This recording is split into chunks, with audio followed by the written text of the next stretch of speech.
অষ্টমী মেলাতে, মানে মেলা হলো কালকে, যেটাকে বাসন্তী পুজো বলা হয়। তো সেই পুজো উপলক্ষে এই অষ্টমী মেলা হয়, অনেক বড় মেলা আর ভীষণ জাগ্রত আমাদের মন্দির। তো এটা আমার বাবার বাড়ির সাথেই মেলা। তো আমার ওই জন্য আমি বাড়িতে এসেছি, আমি কালকে এসেছি বাড়িতে। আর মেলাতে আমাদের হলো দোকান দেওয়া হয়, যেহেতু আমার বাড়ির সাথেই মেলা, তাই এই মেলাতে আমরা একটা দোকান দিই। আমি আগের বছর ভিডিও করেছি, সেখানেও কিন্তু আমাদের দোকানটা তোমাদের সাথে ফেসবুকে শেয়ার করেছি। তো এই যে দোকান আজকে বানানো হচ্ছে,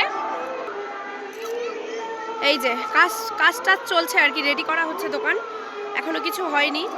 বাড়ি থেকে মালপত্র সব নিয়ে এসে জাস্ট মানে লাগানো হচ্ছে একটু একটু করে। আর এই যে আজকে সবাই দোকানপাট লাগাচ্ছে। ওই হলো মন্দির, মন্দিরের এটা পেছন সাইডটা, সামনটা ওইদিকে, আর মন্দিরের সামনেই নদীটা রয়েছে, যেখানে সকাল মানে আজকে রাত 12টার পর আর কি, কে কার আগে স্নান করতে পারে, সেই রাত 3টের থেকে স্নান শুরু হয়।